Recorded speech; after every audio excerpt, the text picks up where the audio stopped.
हिंदी शब्द के विलोम या विपरीतार्थक बनाने के लिए बहुत ज़्यादा मुश्किल नहीं है। उसमें सिर्फ समझने की बात है।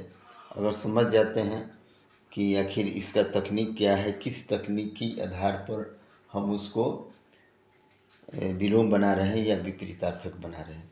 पहली बात कि उसका अर्थ को समझते हैं।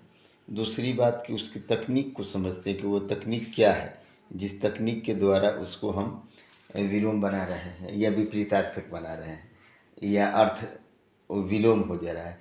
तो ये बात ध्यान रखना होगा कि यदि कोई भी शब्द लिखा हो तो उसमें अनय या अनव इस तरह के शब्द जोड़ेंगे, अर्थात जोड़ते हैं तो जो है निगेटिव सेंटेंस बनता है, नकारात्मक होता है। तो इस तरह से भी विलोम बनाने की संभावना बनती है। अब जरा हम लोग देखते हैं कि आ ई उ ए तक पहुंच गए, बना चुके। अब का देखते हैं। औपचारिक, इसमें क्या जोड़े? ये चूंकि हिंदी शब्द है इसलिए ज़्यादा मुश्किल नहीं है। अनौपचारिक, औ है तो अन जोड़े, ध्यान रखेंगे औ में अन, या ये ध्यान रखेंगे कि किसी भी शब्द को यदि वह पूर्ण हिंदी है तो अन जोड़ के या जोड़ के आप उसका विलोम बना सकते हैं। जैसे समान का असमान, उसी तरह औपचारिक, तो औपचारिक है, सरल नहीं है। सरल जैसे समान बोले हैं तो सरल समान, लेकिन औ से शुरू है तो जहाँ हो, ए हो, ऐ हो तो वहाँ हम लोग अन का प्रयोग करेंगे।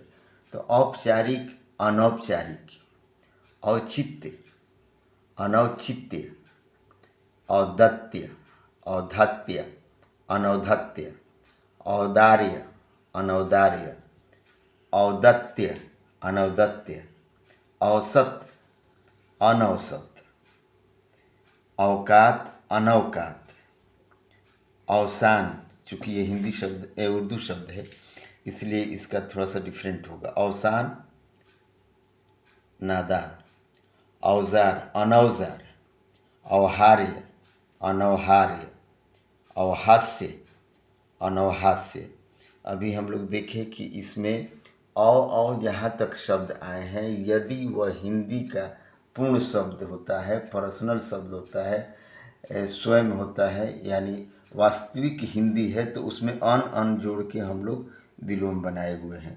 इससे पता चलता है कि यदि हो या के बाद हो या सिंपल हो, या ऐसा कहा जाए कि यदि स्वर से शुरू होता हो तो उसमें अन जोड़ देने से, अन लगा देने से उसका विलोम बन जाता है।